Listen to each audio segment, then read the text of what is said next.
Hello students, welcome to vector studies. Okay students, మరి వీడియోలో పారాబోలాకు సంబంధించి కోనిక్ సెక్షన్ లోని పారాబోలాకు సంబంధించి స్టాండర్డ్ ఈక్వేషన్ ఎలా వస్తుంది, ఇది చాలా చాలా ఇంపార్టెంట్ టాపిక్. 8 మార్క్స్ రానికి అవకాశం ఉంటుంది. ఫస్ట్ టైం మన ఛానల్ చూసినట్లయితే ఖచ్చితంగా సబ్స్క్రైబ్ చేసుకొని ఎక్కువ మందికి షేర్ చేయండి. గుర్తుపెట్టుకోండి, టెలిగ్రామ్ లో లింక్ ఉంటుంది, ఖచ్చితంగా జాయిన్ అవ్వండి. మీరు కావాలంటే ప్లే స్టోర్ లో కూడా డౌన్లోడ్ చేసుకుని మీ నంబర్ తో లాగిన్ అయ్యి మళ్ళీ వీడియోలోకి వచ్చి ఏదో ఒక వీడియోలోకి లింక్ ఓపెన్ చేయండి, డైరెక్ట్ గ్రూప్ లో యాడ్ అవుతారు. మీకు ఇప్పుడు 10th క్లాస్ చెప్తున్నాను కదండి, దాని 10th లెసన్ చెప్తున్నాను కదా, దానికంటే ముందర ఉన్న చాప్టర్స్ లో మీకు ఏ క్వశ్చన్ కావాలనుకున్న ప్లేలిస్ట్ లో వెతుక్కోలేము అనుకుంటే గానీ గుర్తుపెట్టుకుని ఏ వీడియో కొన్నా వచ్చి కామెంట్ చేయండి, మీకోసం లింక్ సెండ్ చేస్తాను. ఓకే, మీరు అడిగిన దానికి. ఓకే స్టూడెంట్స్, మరి ఈ topic very very important for 8 marks కి. ఎందుకు ఇక్కడ చూడండి, 8 మార్క్స్ కి చాలా చాలా ఇంపార్టెంట్ క్వశ్చన్ ఇది. ఎందుకంటే ఎవ్రీ ఇయర్ అడుగుతున్న 95% అడిగే క్వశ్చన్ ఏంటంటే ఈ క్వశ్చన్ అనమాట. ఒకవేళ మిస్ అయినా, పబ్లిక్ మిస్ అయినా మళ్ళీ సప్లిమెంటరీకి ఖచ్చితంగా వచ్చే క్వశ్చన్ ఏదన్నా ఉందంటే ఇది. మనకి గుర్తుపెట్టుకోండి, ఈ లెసన్ లోని కోనిక్ సెక్షన్ లోని 8 మార్క్స్ క్వశ్చన్ ఒకటి వస్తుంది. అందులో ఏది వస్తుందంటే, ఒకటి పారాబోలా ఈక్వేషన్ నుంచి, లేదా ఎక్సర్సైజ్ 10.e సెక్షన్ 3 లోని ఫస్ట్ నుంచి 7 క్వశ్చన్స్ లో ఏదన్నా రానికి అవకాశం ఉంటుంది. ఫస్ట్ క్వశ్చన్ చెప్తాను. First question, second question, third question, fourth question, 7th question లో మళ్ళీ 3 ఉన్నాయి. ఆల్రెడీ వీడియో అప్లోడ్ చేయడం కూడా జరిగింది, ప్లేలిస్ట్ లో ఉన్నాయి. ఓకే, మనకి first question, second question, third question, fourth question, 7th question లో 3 ఉన్నాయి. ఇలా దీంట్లో నుంచి అన్న 8 మార్క్స్ వస్తుంది, లేదా ఇది అన్న రానికి అవకాశం ఉంటుంది. కాబట్టి చాలా చాలా ఇంపార్టెంట్ క్వశ్చన్ అనమాట. అసలు ఇది మళ్ళీ ఇది నేర్చుకోవడం వల్ల తర్వాత 4 మార్క్స్ రానికి అవకాశం ఉంటుంది. అదేలాగంటే పారాబోలాకు సంబంధించి ఒక 4 మార్క్స్ క్వశ్చన్ కూడా ఉంది, లేదా ఎలిప్స్ నుంచి అన్న రావచ్చు, హైపర్బోలా నుంచి అన్న రావచ్చు, కానీ పారాబోలా నుంచి కూడా రానికి అవకాశం ఉంటుంది. కాబట్టి ఇది చాలా చాలా ఇంపార్టెంట్. అంటే స్టాండర్డ్ ఈక్వేషన్ అన్నమాట. అసలు మనకి ఇక్కడ డైరెక్షన్ నుంచి ఎక్సెంట్రిసిటీ ఈక్వల్ టు 1 వస్తుంది. మరి దాని పారాబోలా ఈక్వేషన్ ఏమవుతుంది అనేది ఇక్కడ క్వశ్చన్ అన్నమాట. ఓకే, చాలా చాలా ఇంపార్టెంట్. వస్తే 8 మార్క్స్ క్వశ్చన్ నుంచి 10.a లోని సెక్షన్ 3 లోని first question, second question, third question, fourth question, 5th 6th వద్దునండి. 7th question నుంచి 7th క్వశ్చన్ లో మళ్ళీ 3 ఉంటాయి. దీంట్లో నుంచి ఒకటి 8 మార్క్స్ రానికి అవకాశం ఉంటుంది, లేదా ఇది అన్న రానికి అవకాశం ఉంటుంది. కాబట్టి స్కిప్ చేయకుండా చాలా చాలా సింపుల్ వర్డ్స్ తో రాసింటారు. ఫస్ట్ మీరు డయాగ్రామ్ అర్థం చేసుకోండి. అబ్బా, డయాగ్రామ్ అర్థం చేసుకుంటే ఇది చేయడం చాలా చాలా ఈజీ. ఓకే, ఇక్కడ చూడండి, వెరీ వెరీ ఇంపార్టెంట్. మరి ఇంకా ప్రాబ్లం వెళ్ళిపోవా, మీరు ఇది రాసుకోండి. ఎక్సైజ్ 10.a లోని సెక్షన్ 3 లోని 1 2 3 4 7th క్వశ్చన్ మొత్తం అన్నమాట. ఓకే, ఇక్కడ చూడండి, derive the equation of the parabola y square equal to 4ax is a standard form. మనం ఇక్కడ చూడండి, derive the ఇక్కడ చూడండి equation of the parabola y square equal to 4xa is a standard form. అంటే మనకు ఒక పారాబోలాకు సంబంధించి స్టాండర్డ్ ఈక్వేషన్ అనేది మనం కనుక్కోవాలి. ఏది? y square equal to 4ax అన్నమాట. దాన్ని కనుక్కోవాలి. చూడండి, నేను మొత్తం దీంట్లో 3 టాపిక్స్ చెప్తాను. ఫస్ట్ వచ్చేసి ఇది పారాబోలానో కాదో కనుక్కుందాం. ఇది పారాబోలా అవ్వాలంటే కండిషన్ ఇది. Okay, clear. First condition. Second condition వచ్చేసి మనకి మెయిన్ పాయింట్ గా అర్థం కావాల్సింది ఏంటంటే, ఇక్కడ మన ఫోకస్ నుంచి డైరెక్ట్స్ కి ఈక్వల్ లెంత్ ఉంటుంది అనేది. తర్వాత మూడో స్టెప్ వచ్చేసి మనకి పిఎం ఈక్వల్ టు పిబి అంటే ఈక్వల్ డిస్టెన్స్ అని ప్రూవ్ చేస్తే మనకి ఈ కండిషన్ వస్తుంది. 3 కండిషన్ అర్థం చేసుకుంటే చాలు. ఇంత లాంగ్ ఉందని అనుకోవద్దండి, చాలా చాలా సింపుల్ వర్డ్స్ లో రాశారు అనమాట. అక్కడ ఇప్పుడు డయాగ్రామ్ లో వేసే విధంగానే ఉంటుంది అనమాట ఈ స్టెప్స్ కూడా. ఓకే, ఇక్కడ చూడండి, ప్రూవ్. మీకు ఫస్ట్ అసలు ఈ పారాబోలా అవ్వాలంటే రూల్ ఏంది చూడండి. The conic with eccentricity 1 is called parabola. అంటే ఇగో చూడండి, ఈ మొత్తం టాపిక్ ని నేను ఇలా చిన్నగా రాశాను. ఇది మీరు ఎగ్జామ్ లో రాయక్కర్లేదు, డైరెక్ట్ ఇది రాసినా చాలు. ఓకే, క్లియర్ గా చెప్తాను, స్కిప్ చేయకునేనండి. ఇది మొత్తం పారాబోలా అవ్వాలంటే రూల్ ఏంటంటే, ఇది ఫస్ట్ పారాబోలా అవునా కాదో కనుక్కుందాం. అది కనుక్కున్న తర్వాత ఆ పారాబోలా అయిన తర్వాత ఆ పారాబోలాకి సంబంధించి ఈక్వేషన్ మనకి ఇది ప్రూవ్ చేయాలి. 2 కండిషన్లు అర్థమైందా?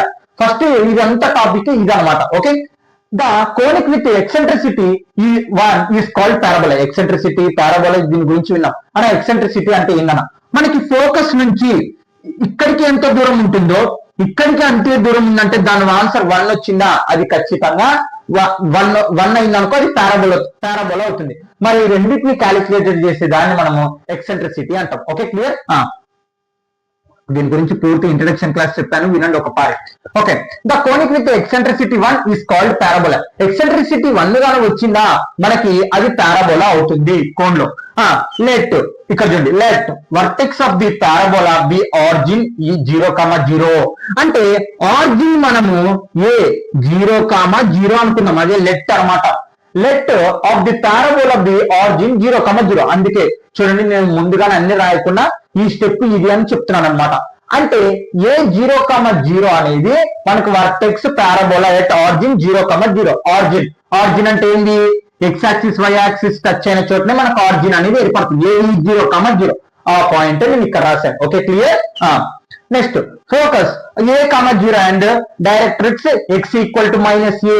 ఇక్కడ చూడండి ఫోకస్ అంటే పారాబోలా లోపల మనకి ఫోకస్ f అనేది ఏమవుతుంది a,0. ఎందుకు a,0 అవుతుంది, a అనేది x కోఆర్డినేట్, ఈ పాయింట్ అనేది x కోఆర్డినేట్ మీద ఉంది కాబట్టి a, అదే y కోఆర్డినేట్ లేదు, y కోఆర్డినేట్ మీద లేదు కాబట్టి 0. Okay, clear.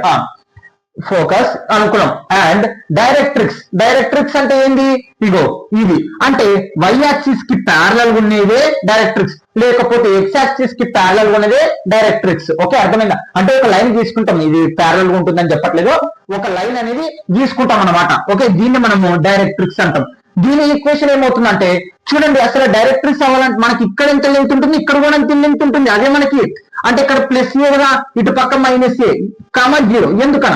ఎందుకు -a,0 వస్తుందంటే ఇది మనకి గ్రాఫ్ గమనించండి. గ్రాఫ్ గమనిస్తే ఇటు పక్క x యాక్సిస్, ఇటు పక్క x డాష్, ఇటు పక్క ప్లస్ ఉంటుంది, ఇటు పక్క మైనస్ ఉంటుంది. ఇటు పక్క 3 ఉంది అనుకోండి, ఇటు పక్క ఏముంటుంది -3 ఉంటుంది కదా. ఇటు పక్క ఏ ఉందంటే ఇటు పక్క ఏముంటుంది -a ఉంటుంది. అర్థమైందా? మరి 0 ఎందుకు వచ్చింది, ఇక్కడ y కోఆర్డినేట్ అనేది ఉండదు కాబట్టి ఇక్కడ కూడా y కోఆర్డినేట్ ఉంది. ఎందుకు, అది యాక్సిస్ మీద పాస్ అవుతుంది కాబట్టి ఆ పాయింట్. అంటే ఇప్పుడు డైరెక్ట్రిక్స్ కోఆర్డినేట్ వచ్చేసి -a,0. ఓకే, మరి దానికి ఈక్వేషన్ కనుక్కోవాలి.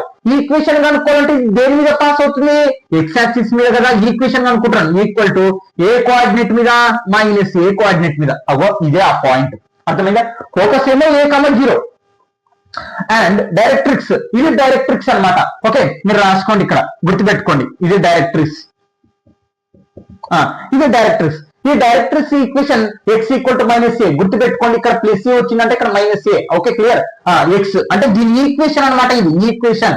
ఓకే, ఈ పాయింట్ కూడా అయిపోయింది. Let a be the mid point of the fm, అంటే ఇది m అనుకున్నాం. అంటే fm కి మిడ్ పాయింట్ వచ్చేసి a, దాన్ని మనం a, లెట్ a అనుకున్నాం అనమాట, 0. మరి ఇప్పుడు ఏమవుతుంది మనకి, ఇక్కడి నుంచి ఇక్కడికి ఎంత దూరం ఉంది, ఇక్కడికి కూడా అంతే దూరం ఉంటుంది. అది ఎలాగా, ఇక్కడ చూడండి ఈ condition. The parabola is the set of all points in the plane. The equal distance from the fixed point is called focus and fixed line is called a directrix. అంటే మీరు గమనించండి, దీనికి డిస్టెన్స్ కనుక్కోండి. ఫర్ ఎగ్జాంపుల్ కొంచెం long అయిన video ఖచ్చితంగా వినండి, 8 marks simple గా వస్తాయి. ఇదంతా మీకు అర్థం అవ్వాలని చెప్తున్నాను అంతే. ఓకే, ఈ రెండింటికి డిస్టెన్స్ కనుక్కోండి. మళ్ళీ ఇంకా ఫార్ములా అక్కర్లేదు, ఏం అక్కర్లేదు. x2 - x1, x2 - x1 అంటే a - 0 whole square plus y2 - y1, y2 - y1 0 - 0 whole square. ఏమొస్తుంది, a స్క్వేర్ వస్తుంది, రూట్ ఉంటుంది కదా, ఆ రూట్. ఓకే, రూట్ ఏలో కల్లా 0 పోతే a స్క్వేర్ ప్లస్ 0 పోతే 0 స్క్వేర్. ఆన్సర్ ఏమొస్తుంది, root a square. Square root cancel, a వచ్చింది. ఈ రెండింటి మధ్య దూరం ఎంత ఉంది, ఏ ఉంది. మరి ఈ రెండింటి మధ్య దూరం అనుకోండి, అంటే ఈ వర్టెక్స్ కాడ నుంచి ఇక్కడికి ఎమ్ముకి, ఇక్కడ నుంచి ఇక్కడికి దూరం అనుకోండి. ఇక్కడ మీకు సింపుల్ గా చెప్పాలంటే 1 వస్తుంది. ఎలా వస్తుంది, ఇక్కడ ప్లస్ ఉందంటే ఇక్కడ మైనస్ ఉందంటే ఒకటే వాల్యూ. ఆ రెండింటి మధ్య ఉన్న ఈ పాయింట్, ఈ లైన్ అనేది ఈక్వల్ డిస్టెన్స్ అనేది చేస్తుంది. నెక్స్ట్ ఇప్పుడు ఈ రెండింటికి డిస్టెన్స్ కనుక్కోండి. రూట్ x2 - x1, x2 ఇది అనుకున్నాం. ఓకే, 0, మైనస్ చూడండి x2 - x1 కదా, x1 ఎంత -a whole square plus y2 - y1 0 - 0 0 - 0 whole square. Okay, route minus plus 0 లో కల్లా ఏ పోతే a స్క్వేర్ ప్లస్ 0 పోతే 0 square root a square. Square root cancel, చూసారా, ఏ అంటే ఇక్కడి నుంచి ఇక్కడికి ఈక్వల్ లెంత్ ఉంది. అదే మనం ఎక్సెంట్రిసిటీ 1 అని మాట్లాడతాం. అర్థమైందా?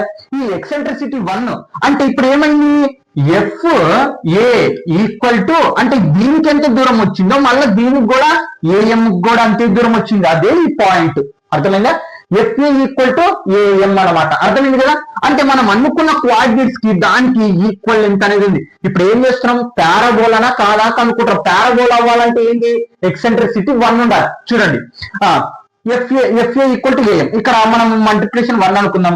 1 పక్కన ఇంటూ చేసి నిద్రపోతే డివైడెడ్ బై. చూడండి, A బై A చేయండి అంటే దీని ఆన్సర్ ఏ వచ్చింది, దీని ఆన్సర్ ఏ వచ్చింది కదా. డిస్టెన్స్ కనుకుంటే A బై A క్యాన్సిల్ అయితే 1 కదా. 1 ఇది అనమాట. ఓకే, తర్వాత 1. ఈ A is the point on the parabola. అంటే ఈ పారాబోలా మీద ఈ పాయింట్ అనేది ఉంది. Okay, clear. A is the point on the parabola. చూడండి, ఫస్ట్ వచ్చేసి మనకి వర్టెక్స్ 0,0, తర్వాత డైరెక్ట్రిక్స్, ఫోకస్, ఈక్వేషన్, తర్వాత A అనేది మిడ్ పాయింట్ చేస్తుంది FM కి. తర్వాత ఆ రెండు ఈక్వల్ లెంత్లు ఉంటాయి. మీరు ఇందాక రాసినది రాయక్కర్లేదు. తర్వాత ఆ రెండు భాగారం చేస్తే మనకు 1 వస్తుంది. ఎందుకంటే దాని వాల్యూ ఎంత ఉంటుందో దీని వాల్యూ కూడా అంతే ఉంటుంది. A is the point on the parabola. అంటే ఈ A అనేది ఈ పారాబోలా మీద ఉంది. ఇప్పుడు ఇదంతా చేసింది మనం ఏంది, అది పారాబోలానా కాదా అని. పారాబోలా అవ్వాలంటే రూల్ ఒక్కటే, ఎక్సెంట్రిసిటీ 1 రావాలి. వచ్చింది కదా మనకి 1. కాబట్టి ఇదంతా మనకి ఏమైంది, పారాబోలా అయిపోయింది. Okay, clear. నేను ఇది రఫ్ చేస్తాను, మీరు రాసుకోండి. ఓకే, ఓకే, పారాబోలా అయిపోయింది కదా. అది పారాబోలా అని ప్రూవ్ అయింది. ఏంటి, దాని FA నుంచి ఎంత దూరం ఉంది, AM కూడా అంతే దూరం ఉంది. దాని ఆన్సర్ 1 వచ్చిందంటే అది పారాబోలా. ఓకే, క్లియర్ అయిపోయింది. మరి ఇప్పుడు అసలు మనం ప్రూవ్ చేయాల్సింది ఇది. మరి ఇప్పుడంతా ఏం చేసినామంటే ఫస్ట్ పారాబోలానా కాదో కనుక్కున్న తర్వాత ఆ పారాబోలాకి ఇక్కడ చూడండి, parabola y equal to x square plus 4xa is the standard form. మరి ఆ పారాబోలాకి ఈక్వేషన్ అనేది కనుక్కోవాలి. ఏమని, y square equal to 4ax అని. ఓకే, చూడండి, ఇలాంటివి మొత్తం 4 ఉన్నాయి. మనం ఇప్పుడు చేసే పద్ధతిని మొత్తం మిగతా వాటికి కూడా ఉపయోగిస్తే సేమ్ అవే ఈక్వేషన్ వస్తాయి. మళ్ళీ మీరు తర్వాత ఆ ఈక్వేషన్ ఎట్టు వచ్చాయి అనుకునేరు కానీ. ఓకే, నెక్స్ట్ టాపిక్ అదే. ఇక్కడ నుంచి మెయిన్ పాయింట్ గుర్తుపెట్టుకోండి. ఎగ్జామ్ లో మీరు నాకు ఈ 3 పాయింట్స్ అంటే దాని నుంచి దీనికి ఇంత దూరం నాకు అది అక్కర్లేదా అని అంటే, ఇగో ఈ పాయింట్ ఈ 3 మీ ఆప్షనల్. రాస్తే రాయండి, లేకుంటే లేదు. ఎందుకు రాశానంటే ఫస్ట్ పారాబోలానా కాదా అని ప్రూవ్ చేసినాను అంతే. ఓకే, ఈ 3 పాయింట్లు రాస్తే రాయండి, లేకుంటే లేదు. ఓకే, వీటి వరకు రాసి తర్వాత ఈ స్టెప్ నుంచి రాసుకుంటే వెళ్ళి ఇప్పుడు కండిషన్ చేస్తే ఆ ఈక్వేషన్ వస్తుంది. అది main point. Okay, let P x, x1 y1 be any point on the parabola. XY అనుకుందాం లేండి, మళ్ళా x1 y1 వద్దు. ఈ పారాబోలాలో మన పారాబోలా అని ప్రూవ్ అయిపోయింది. ఈ పారాబోలా మీద ఎక్కడో చోట ఒక P x, y అనుకోండి. ఇదే first topic. Let P x, B any point on the parabola on the అంటే దానిపైన మనము ఏదన్నా ఒక పాయింట్ Px, y అనుకున్నాం. డైరెక్ట్ ఇక్కడ చూడండి, డెఫినేషన్ ఆఫ్ ది పారాబోలా. మనకి డెఫినేషన్ ఏం చెప్తుంది, ఇక్కడ చూడండి ఏం చెప్తుంది మనకి, దీని ఇక్కడ ఫోకస్ నుంచి ఈ ఏది వయ యాక్సిస్ కి ఎంత దూరం ఉందో యాక్సిస్ నుంచి డైరెక్ట్రిక్స్ కూడా అంతే దూరం. అంటే 1 గానే ఉందంటే అది పారాబోలా అని ప్రూవ్ కదా. ఓకే, ఇప్పటివరకు అదే చేసినది. మరి మనం by the definition of the parabola. Parabola ఇందాక రాశాను కదండి. ఇగో ఇది ఎక్సెంట్రిసిటీ 1 ఉందంటే దాని ఆన్సర్ ఏమవుతుంది, అదేమవుతుంది, పారాబోలా అవుతుంది. ఓకే, ఇప్పుడు దానికి అర్థం ఏం చెప్పాను, FA ఈక్వల్ టు AM అని చెప్పడం జరిగింది ఫస్ట్ లోనే. ఇప్పుడు చూడండి, డిస్టెన్స్ ఫ్రమ్ ద ఫోకస్. ఇది ఏంటి మనకి ఫోకస్ కదా, అంటే ఇక్కడ నుంచి ఇక్కడికి ఎంత దూరం ఉంది, ఇక్కడ నుంచి ఇక్కడికి కూడా అంతే ఉంది యాక్సిస్ నుంచి. మరి ఇప్పుడు బాగానండి, ఈ ఫోకస్ నుంచి ఈ పాయింట్ కి ఎంత దూరం ఉందో ఈ పాయింట్ నుంచి ఈ డైరెక్ట్రిక్స్ కూడా అంతే దూరం ఉంటుంది. ఓకే, అర్థమైందా? బాగానండి, ఇక్కడ నుంచి ఇక్కడికి ఎంత దూరం ఉందో ఇందాక ఇక్కడ నుంచి ఇక్కడికి కూడా అంతే దూరం ఉందని మనం మాట్లాడుకున్నాం. మరి ఇప్పుడేంది, మరి ఈ ఫోకస్ నుంచి పారాబోలా మీద పాస్ అవుతున్న పాయింట్ నుంచి ఎంత దూరం ఉందో ఆ పారాబోలా మీద మళ్ళీ అక్కడి నుంచి ఇక్కడికి కూడా అంతే దూరం ఉంటుంది అనేది చెప్పేది ఇప్పుడు టాపిక్ అనమాట. డిస్టెన్స్ ఫ్రమ్ ద ఫోకస్ అంటే distance from the focus equal to distance from the directrix. Okay, అంటే దీని డిస్టెన్స్ మనకి సమానం అవుతుంది. ఓకే, మరి దీని పాయింట్ ఏంది బాగా గమనించండి. ఇక్కడ మనకి ఏదండి, -a. అంటే ఇప్పుడు ఫర్ ఎగ్జాంపుల్ గ్రాఫ్ లో 1, 2, 3 బాగా వినండి, అయిపోయింది టాపిక్. ఇంకా చాలా వరకు అయిపోయింది. -1, -2, -3 అంటే ఇప్పుడు నువ్వు -3 1, 2, 3 4. ఓకే, ఇప్పుడు నేను ఒక -4,2 అని చెప్పాను. ఓకే, సారీ -3,2 అని చెప్పాను. అంటే నువ్వు ఏం చేస్తావు, -3 ఇక్కడ ఉంది, 2 ఇక్కడ ఉంది. ఓకే, అంటే ఇక్కడ ఏమొస్తుంది మనకి -3,2 వస్తుంది కదా. ఓకే, బాగానండి, ఎందుకు చెప్తున్నాను అర్థమవుతుంది. తర్వాత నేను -3,4 అన్నాను. అంటే -3,4 అంటే ఇక్కడ ఉంది, అంటే -3,4. మీరు గమనిస్తే నేను ఏం చెప్తున్నానంటే, అంటే ఇక్కడ ఉన్న వాల్యూని ఇది మనకు చక్కగా వెళ్ళిపోదు, అంటే ఇంకా వెళ్తూనే ఉంటది. అంటే ఆ కోఆర్డినేట్ అనేది మనకు వస్తుంది. ఎందుకు, ఎక్స్ కోఆర్డినేట్ మీదనే వెళ్తుంది కాబట్టి. అంటే ఇప్పుడు ఎక్స్ కోఆర్డినేట్ ఇక్కడ ఏముంది, మనకి మైనస్ ఉంది. అంటే ఇక్కడ కూడా ఇక్కడ పాయింట్ లేదా ఆ పాయింట్ లో కూడా ఫస్ట్ మనకి ఏమొస్తుంది, -a వస్తుంది. Okay, clear. ఓకే, అర్థమైంది కదా టాపిక్. తర్వాత నెక్స్ట్ వచ్చేసి మళ్ళా ఇప్పుడు ఈ ఇంకో కోఆర్డినేట్ అనేది కనుక్కోవాలి. ఇప్పుడు చూడండి, 2,3 అని చెప్పాను. 2,3 అంటే మీరు ఏం చేస్తారు, 2 అంటే ఇది ఎక్స్ యాక్సిస్, ఇది 3 అంటే ఇది. ఓకే, ఒకవేళ 3,3 అని చెప్పాను అంటే ఏం చేస్తారు, మళ్ళా 3 నుంచి 3 మళ్ళీ ఇది ఒక కోఆర్డినేట్. అంటే 4,3 అన్నాను అనుకో, ఏం చేస్తారు, మళ్ళీ 4,3 అంటే ఇదంతా మనకి ఒకటే వాల్యూ, ఏంది 3 అనమాట. ఇప్పుడు ఇక్కడ మనకి ఏముంది, y అనేది ఉంది. అంటే ఇదంతా మనకి ఏమవుతుంది, y అనేది అవుతుంది. కాబట్టి -a,y దీన్ని b అనుకున్నాం. అర్థమైందా, అంటే దీని కోఆర్డినేట్ -a,y అని. ఇక్కడ ఎందుకు 0 వచ్చింది, ఇక్కడ ఎందుకు y వచ్చింది అంటే ఇక్కడ భాగం అండి. ఇది ఏమో ఎక్స్ యాక్సిస్ మీద పాస్ అవుతున్నందుకే మనకు 0 వచ్చింది. ఇక్కడ దీని కోఆర్డినేట్ ఏమవుతుంది, -a,y -a అనేది ఎక్స్ కోఆర్డినేట్ ఇది, y అనేది y కోఆర్డినేట్ ఇది, ఇక్కడ టచ్ అవుతుంది కాబట్టి దాని కోఆర్డినేట్ b అనమాట. ఇప్పుడు మీకు అర్థం కావాల్సింది ఇక్కడ ఇంకంతే ఇంకా ప్రాబ్లం అయిపోయింది. ఓకే, అన్ని కోఆర్డినేట్స్ వచ్చినాయి చూడండి. ఇదే డయాగ్రామ్ మీరు వేయాల్సింది, గుర్తుపెట్టుకోండి. టెక్స్ట్ బుక్ లో కూడా సేమ్ ఇలాగే ఉంటుంది, కావాలంటే చెక్ చేసుకోండి. ఓకే, ఇక్కడ ఏంటి, ఇప్పుడు మనకి ఎఫ్ ఏ నుంచి ఎంత దూరం ఉందో ఏ నుంచి ఎమ్ముకు అంతే దూరం ఉందని మనం ప్రూవ్ చేసుకున్నాం ఫస్ట్. మరి ఇప్పుడు కూడా ఇక్కడ చూడండి మనకి ఏమవుతుంది, పారాబోలా ప్రకారం ఎఫ్ నుంచి ఈ పాయింట్ కి ఎంత దూరం ఉందో ఈ పాయింట్ నుంచి కూడా ఇక్కడికి అంతే దూరం ఉంటుంది. ఎందుకంటే ఇక్కడ ఆరిజిన్ అనేది దీని మీద పాస్ అవుతున్నప్పుడు, ఆ 0,0 ఈ పారాబోలా మీద పాస్ అవుతున్నప్పుడు ఇందాక ప్రూవ్ చేశాం.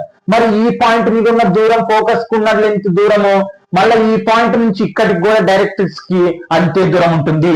పిఎఫ్ ఇక్కడ ఎఫ్ నుంచి ఎంత దూరం ఉంటుందో అక్కడికి కూడా మనకు అంతే దూరం ఉంటుంది. Okay, F. Okay, clear. ఇప్పుడు ఈ రెండు డిస్టెన్స్ అనేది కనుక్కున్నాం. Root x2 - x1 whole square plus y2 - y1 whole square equal to root x2 - x1 whole square plus y2 - y1 whole square. Root cancel. x2 - x1 ఇదేంటి మనకు first PF equal to PB అనమాట. ఇప్పుడు మనం ఆ condition base చేసుకుని మనం దాని equation అనేది ప్రూవ్ చేస్తాం అనమాట. ఇదేమో ఎఫ్, మనకి దీన్ని x2 దీన్ని y1 y2 అనుకుందాం, ఇది x1 ఇది y1 అనుకుందాం. ఓకే, పిఎఫ్ చేస్తున్నాను ఇప్పుడు. తర్వాత పిబి చేద్దాం.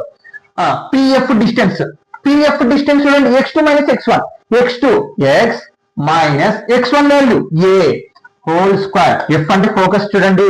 Okay, a,0 plus y2 - y1 value ఎంత వచ్చింది మనకి, y మైనస్ y1 వాల్యూ ఎంత వచ్చింది, 0 whole square.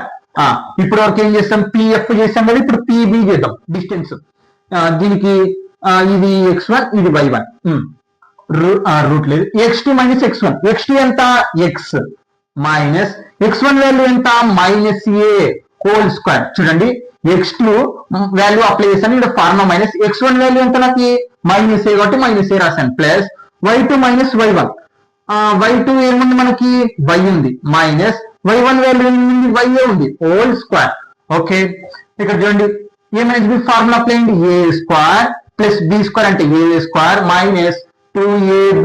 Okay, plus y లో కల 0 పోతే 0, సారీ y లో కల 0 పోతే y square, answer y square equal to minus ఏమవుతుందండి, ప్లస్ అంటే x plus a whole square. y లో కల y పోతే 0 స్క్వేర్, ఆన్సర్ 0. చూడండి ఇక్కడ a - b ఫార్ములా అప్లై చేస్తాను, ఇక్కడ y - 0 ఆన్సర్ y స్క్వేర్ అనమాట. ఇది అలాగనే రాశాను. x square plus a square minus 2xa plus y square equal to a square మళ్ళీ ఏం plus b whole square formula, a square b square plus 2ab. x square cancel, a square cancel, ఇక్కడ చూడండి మనం ఏం చూపించాలి, y square value చూపించాలి. కాబట్టి ఇక్కడ చూడండి -2xa plus y square equal to 2xa. మనకి వై స్క్వేర్ గారి వాల్యూ ఇది ప్లస్, అవతలకొతే సారీ ఇది మైనస్, అవతలకొతే ప్లస్, అంటే y square equal to 2xa plus 2xa. Y square equal to 2 కలిపితే 4x అంటే మొత్తం కలిపేస్తాం అనమాట. ఇదంతా 2a ప్లస్ 2a ఏమవుతుంది, 4a అవుతుంది. ఇదంతా ఏ వాల్యూ అనుకుంటే మీరు, ఓకే 4a. చూడండి చూపించేసాం. Therefore standard equation of parabola is y square equal to 4ax. ఇది అన్నమాట మన ఆన్సర్. ఫస్ట్ ఏం చేసామండి, ఇక్కడ నుంచి ఇక్కడికి ఎంత దూరం ఉందో ఇక్కడ నుంచి కూడా ఇక్కడికి అంతే దూరం ఉంది. ఎందుకంటే ఈ పాయింట్ అనేది పారాబోలా మీద పాస్ అవుతుంది కాబట్టి. దీని మీద కూడా పాస్ అయితే ఇంకో పాయింట్ కూడా పాస్ అవుతే ఏమవుతుంది, ఇక్కడ నుంచి ఇక్కడికి ఎంత దూరం ఉందో ఇక్కడ నుంచి ఇక్కడికి కూడా అంతే దూరం ఉంటుందని రాసేసాను అనమాట. ఓకే, మనం ప్రూవ్ చేసేసాం ఈ ఈక్వేషన్. అర్థమైందా? ఫస్ట్ మీరు పారాబోలానా కాదా అని ప్రూవ్ చేయండి. తర్వాత ఈ స్టెప్ పి ఎక్స్ వై దీని మీద ఒక పాయింట్, తర్వాత అక్కడి నుంచి ఇక్కడికి వై మైనస్ ఏ వై అనేది పాయింట్ ఉంటుందని మొత్తం పిఎఫ్ పిబి డిస్టెన్స్ చూడండి. పిఎఫ్ డిస్టెన్స్ పిబి డిస్టెన్స్ ఇగో ఇక్కడ F a distance AF M distance ఎలా చేస్తామో అలాగనే ఈ రెండు కానీ ఈక్వల్ చేసుకొని మనం డిస్టెన్స్ ఫార్ములా ఉపయోగించి చేసుకుంటూ వెళ్తే ఆన్సర్ అనేది వస్తుంది. Standard equation of the parabola is 8 మొత్తం why square equal to 4x. ఇది 8 మార్క్స్ అని గుర్తుపెట్టుకోండి. తర్వాత 4 మార్కులకు రానికి అవకాశం ఉన్న మొత్తం ఇగో ఇప్పుడు మనకి ఇటుపక్క డైరెక్ట్రిక్స్ ఉంది కాబట్టి, అంటే దాని వాల్యూ పారాబోలా అటుపక్క ఉంది కాబట్టి డైరెక్ట్రిక్స్ ఇటు పక్క ఉంది. ఒకవేళ డైరెక్ట్రిక్స్ ఇటు ఉండి ఇటు ఉంటే, ఒకవేళ మళ్ళీ డైరెక్ట్రిక్స్ ఇక్కడ ఉండి ఇటు పక్క ఉంటే, లేకపోతే డైరెక్ట్రిక్స్ ఇక్కడ ఉండి ఇటు పక్క ఉంటే మొత్తము ఇలాగనే ప్రూవ్ చేయొచ్చు అనమాట మిగతావి కూడా. కానీ మిగతావి ఏం అక్కర్లేదు, ఏమంటే డైరెక్ట్ ఈక్వేషన్స్ వస్తాయని తెలుసుకోవాలి. అర్థమైందా? అంటే మిగతావి కూడా ఇలాగనే ప్రూవ్ అవుతాయి అనమాట. ఎలా వచ్చినాయంటే మిగతా 4 కూడా ఇలా అనమాట. అంటే దాని distance egos the main point. ఇదంతా ఇంపార్టెంట్ కదా, ఈ పాయింట్ మీరు కానీ చేసుకుంటూ వెళ్తే మిగతాది కూడా అలాగనే మిగతా 4 కూడా రావడం జరుగుతుంది అనమాట. ఓకే, ఎగ్జామినేషన్ కి మోస్ట్ ఇంపార్టెంట్ టాపిక్ అనమాట ఇది. ఓకే, పబ్లిక్ ఎగ్జామినేషన్ కి సంబంధించి. Okay, no down.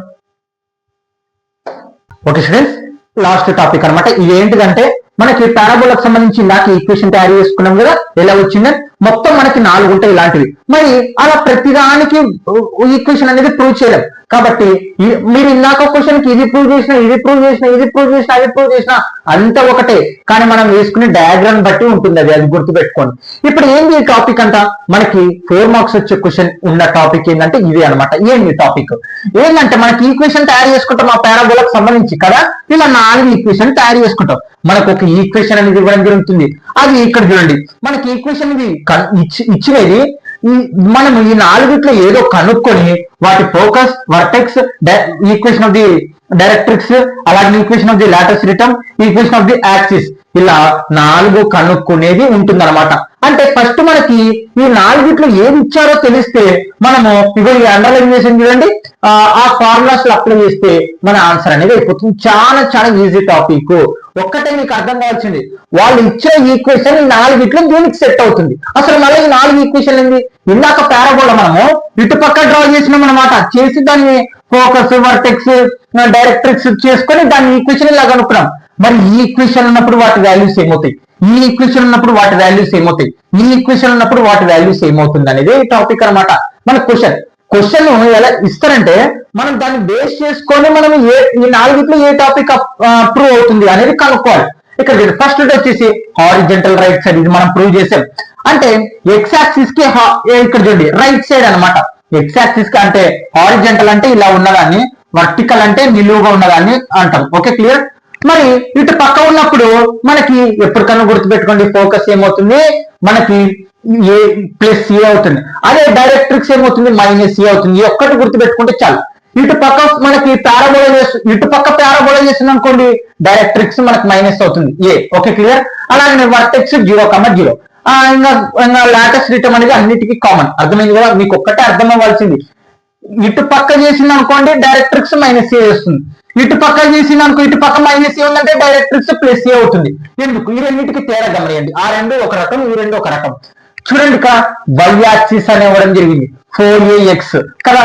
అంటే y యాక్సిస్ అంటే అది x యాక్సిస్ మీద పాజిటివ్ సైడ్ పోతుందని గుర్తుపెట్టుకోండి.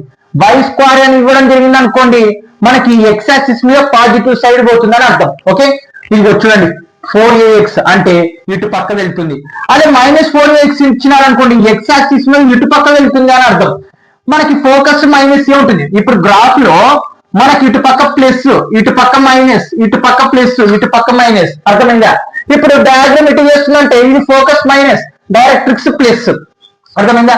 అదే మళ్ళా మనకి ఇటు పక్క చేసి ఒకవేళ ఇటు పక్క చేసింది అనుకో, ఇక్కడ ప్లస్ అంటే ఫోకస్ ఏమవుతుంది ప్లస్, డైరెక్ట్రిక్స్ ఏమవుతుంది మైనస్. ఇవే గుర్తుపెట్టుకోవాల్సింది. వాటి వాల్యూస్ కనుక కనుక్కొని ఈక్వేషన్ తయారు చేస్తే చాలు. ఇది స్క్రీన్ షాట్ తీసుకోండి. ఎక్సర్సైజ్ 10.b చెప్పేటప్పుడు మీరు పేపర్ లో రాసుకొని ఒక పక్కన పెట్టుకోండి, అప్పుడు ఈజీగా అర్థమవుతుంది. మనకి ఈక్వేషన్ అనేది తెలియాలి. చూడండి 4x వచ్చిందంటే అది x యాక్సిస్ వైపు y స్క్వేర్. అదే మళ్ళీ y స్క్వేర్ వచ్చింది అంటే y స్క్వేర్ వచ్చిందంటే ఇది x యాక్సిస్ మీద పాస్ అవుతుందని అర్థం.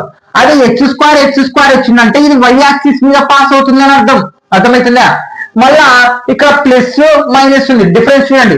ప్లస్ అంటే ఇగో మనకి ప్లస్ నెంబర్స్ కి వెళ్ళి అది. అదే మనకి ఇక్కడ మైనస్ వచ్చింది అనుకోండి, ఈక్వేషన్ లో మనకి ఇటు పక్క పాస్ అవుతుందని అర్థం. ఇటు పక్క నెగిటివ్ నెంబర్స్ ఉంటాయి కదా. చూడండి ఇక్కడ ప్లస్ వచ్చింది అంటే y యాక్సిస్ కి పై వైపు పోతుంది, ఇక్కడ మైనస్ వచ్చింది y యాక్సిస్ కింది వైపు వెళ్తుంది. వీటి ఫార్ములాస్ అన్నమాట. మీరు చాలా చాలా ఇంపార్టెంట్ ఇవి. రేపు మీరు జేఈ గాని ఇలా రాసేటప్పుడు మీకు చాలా చాలా ఇంపార్టెంట్ అవుతాయి అన్నమాట. ఇవి ఎంసెట్ కానీ ఇవి చాలా చాలా ఇంపార్టెంట్. కాబట్టి స్క్రీన్ షాట్ తీసుకొని ఒక పక్కకు రాసుకోండి, గుర్తుపెట్టుకోండి. నేను క్లారిటీగా రాశాను. ఇక్కడ చూడండి ప్లస్ ఏ చేస్తుంది అంటే ఇటు పక్క డైరెక్ట్రిక్స్ మైనస్ ఏ, ఇటు పక్క మైనస్ ఫోకస్ మైనస్ ఏ చేస్తుంది అంటే డైరెక్ట్రిక్స్ ఏ అనమాట.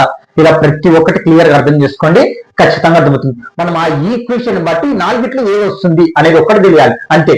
ఒకవేళ ఎలా గుర్తుపట్టాలంటే మనకి ఫస్ట్ మైనస్ వచ్చింది అనుకోండి, అవి గుర్తుపెట్టుకోండి. మనకి మైనస్ వచ్చింది అనుకోండి, గుర్తుపెట్టుకోండి ఇటు పక్క ఒకటి అటు పక్క అంటే లెఫ్ట్ సైడ్ డౌన్ సైడ్ ఇట్లా ఉంటాయి. మనము అర్థం చేసుకునే రీతిలో ఉంటాయి 4. ఓకే, ఖచ్చితంగా స్క్రీన్ షాట్ తీసుకోండి. ఒక నోట్స్ లో పర్ఫెక్ట్ గా రాసుకున్న, ఆల్రెడీ ఇంట్రడక్షన్ క్లాస్ లో రాసిన సేమ్ ఇలాగనే. కానీ ఎందుకంటే ఎక్సర్సైజ్ 10.b వీటి గురించే టాపిక్ మొత్తం, కాబట్టి అందుకోసం చెప్తున్నాను. ఓకే, నోడౌన్.